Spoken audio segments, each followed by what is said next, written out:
পশ্চিমবঙ্গ সহ ভারতের 4 রাজ্য ও কেন্দ্রশাসিত অঞ্চলের বিধানসভা নির্বাচনের ভোট গণনা আজ। আর এই মুহূর্তে পশ্চিমবঙ্গের ভোট গণনার খবর জানাতে সরাসরি যুক্ত আছেন সহকর্মী দীপক দেবনাথ। দীপক, ভোট গণনা শুরু হয়েছে কিনা জানাবেন, আর নিরাপত্তার পরিস্থিতি কেমন দেখছেন এই নিয়ে বিস্তারিত জানাবেন।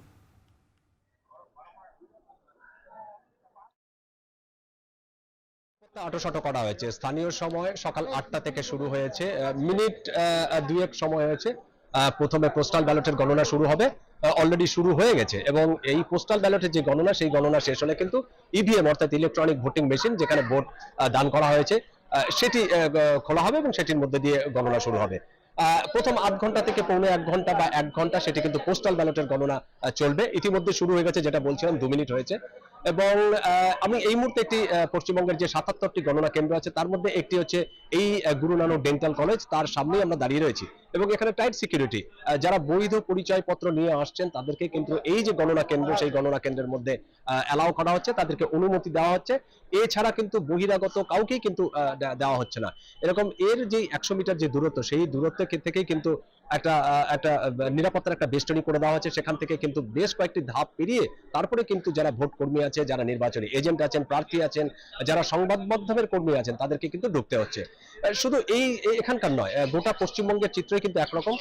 293 আসনের গণনা চলছে। আপনি জানেন যে 294 আসনে ভোট হয়েছিল, যদিও ফলতা আসনটি একটি মাত্র আসন, যেখানে কিছু অনিয়মের অভিযোগ ওঠায়, সেটিকে পরে একটা সময় গণনা হবে আগামী 21শে মে।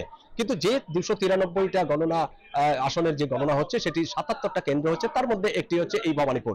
এবং এই ভবানীপুরটাই সবচেয়ে আলোচিত একটি কেন্দ্র এবং আলোচিত একটি আসন। এবং আমরা কয়েকদিন ধরে দেখেছি যে সেখানকার যে তৃণমূল প্রার্থী, রাজ্যের মুখ্যমন্ত্রী মমতা ব্যানার্জি, বিজেপির প্রার্থী যিনি আছেন শুভেন্দু অধিকারী, একটা টানটান উত্তেজনা ছিল। স্ট্রং রুম দখল করা, স্ট্রং রুমে যাওয়া বা ভোটার যেই গণনা কেন্দ্র সেখানে যাওয়া, এটা নিয়ে একটা গত 2 দিন ধরে কিন্তু একটা টানটান উত্তেজনা ছিল দুটো দলের মধ্যেই। এবং আগামী আর কয়েক ঘন্টার মধ্যেই জানা যাবে যে এই পশ্চিমবঙ্গের শাসন ক্ষমতা কার হাতে আসছে। মোটামুটি ধারণা করা হচ্ছে যে দুপুর 12টা থেকে 1টার মধ্যে একটা প্রাথমিক ধারণা পাওয়া যেতে পারে যে কে এবার অর্থাৎ প্রত্যাবর্তন অর্থাৎ নাকি পরিবর্তন, অর্থাৎ এই যে রাজ্যের যে শাসক দল আছে তৃণমূল কংগ্রেস, সেই সরকারই থাকছে নাকি বিজেপির সরকার আসে, এরকম একটা যদিও আমি যেটা বলছিলাম যে সেটি হচ্ছে যে বুথ ফেরত সমীক্ষা হয়েছে, সেখানে কিন্তু বিজেপির ইঙ্গিত থাকার একটা আমরা ইঙ্গিত পেয়েছি। কিন্তু যদিও তৃণমূলের তরফ থেকে বলা হচ্ছে সেই ইঙ্গিত কোনো ইঙ্গিতই না, সেটা ভুয়া খবর, সেটা টাকা দিয়ে করা হয়েছে, অর্থ দিয়ে করা হচ্ছে। শেষ হাসবেন তারাই। এবং তৃণমূলের যে সর্বোচ্চ নেত্রী এবং মুখ্যমন্ত্রী মমতা ব্যানার্জি, তিনিও বলেছেন যে 226টার বেশি আসনে জিতবেন। সুতরাং এই যে পাল্টাপাল্টি দাবি, এটা নিয়েই কিন্তু একটা সরগরম হয়ে উঠেছে। এবং গোটা রাজ্য জুড়েই যে সমস্ত 77টা যে গণনা কেন্দ্র আছে, সেখানে কিন্তু হাই সিকিউরিটি অর্থাৎ কড়া নিরাপত্তা মোতায়েন রয়েছে।